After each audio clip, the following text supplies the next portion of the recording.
was supposed to start in November 2023. The 1,443-kilometer pipeline will run from Kavali in Hoima to Tanga Port in Tanzania. Although only 20% of the pipeline will be in Uganda, some civil society activists and environmentalists are not happy about the news of the pipeline construction works. One of them is Dickens Kamugisha, the Chief Executive Officer of the Africa Institute for Energy Governance. I think it's very risky. It is up to Ugandans to say that, oh, we accept this project or we don't. I believe if Ugandans, 1 million Ugandans were to say this project doesn't work, it doesn't make sense, they can actually reject it at any point.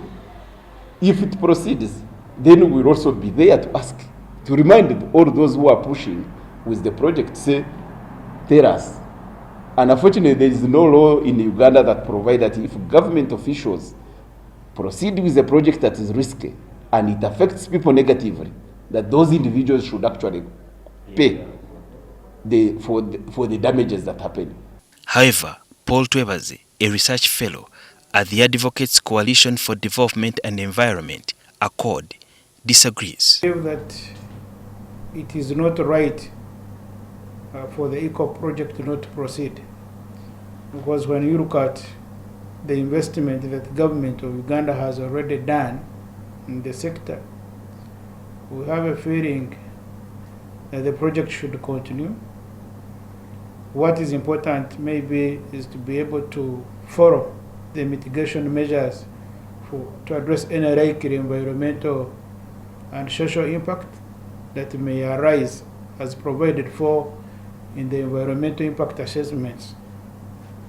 Because when you look at the current Uganda, the status of access to energy and our development needs and the need to address poverty, we still believe that we could reap much from the oil and gas sector and the pipeline itself. Opponents of the project argue that the project will disrupt all ecosystems where it will pass, and it will emit 20 million tons of carbon gases. You know, this oil is waxy, it is going to be heated, and the waxy products are going to be clogging the pipeline. So after some months, they have to stop the oil movement and clean that pipeline. Otherwise, it will be closed. It will be blocked. Where are we going to put all those clogs that will be removed from the pipeline? So there is a lot of pollution that is going to be caused by the pipeline. And unfortunately, the government is saying, no, this pipeline, this oil is not going to cause pollution. But all over the world, even when they sat in France and they signed an agreement, they were saying we must stop fossil fuels. Oil is part of fossil fuels. I don't think that is the right calculation of 20 million tons of carbon as the rising emission pollution from the oil and gas infrastructure. Actually, when you look at the environment and social impact assessments, the ACRs for all these projects, the Terenga, the Kingfisher, the estimates are quite below that. Although, and they are not direct. They are not direct. It is conceived that once oil is produced, it will ever be used at any one time, but not that it is directly attributed that when you start the pipeline today, then you generate the emissions tomorrow. The Afiego boss also argues that the public should not expect much, considering that most of the countries like Chad and Cameroon, which have similar projects, have not reaped much from their oil. The money, those with the technology are the ones who extract that resource. And they are the only ones who benefit.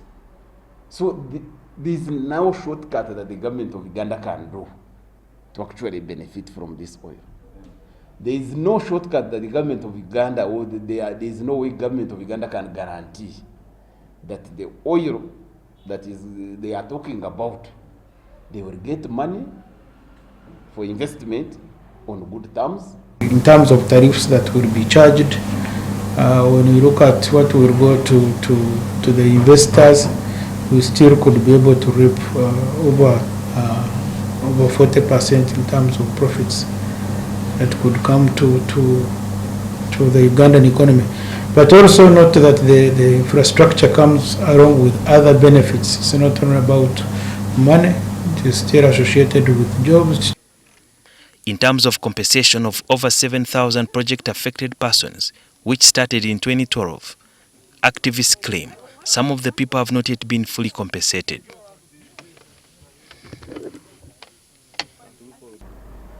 Many communities which are supposed to give way to this project, the ECOP itself, are in court, assuming the court decides in favor of those people.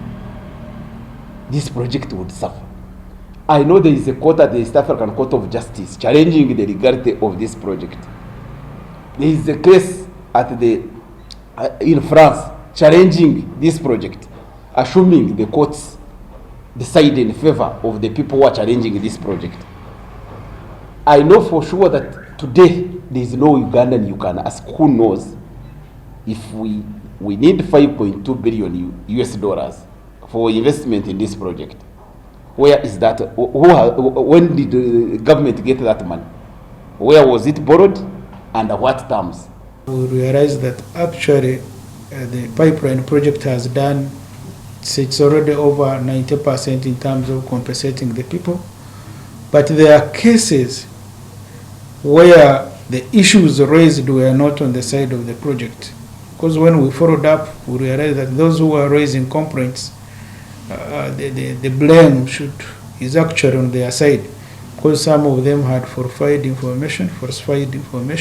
Civil society activists are saying that it is only fair if the government can compensate all the persons who have been affected by the ECOP project. And they're also saying that the citizens should be involved, especially in all the dynamics in understanding the benefits vis-a-vis the consequences or the ramifications that might arise as a result of this same project. This is because most of the people survive on nature. Sudhir Biarhanga, NTV.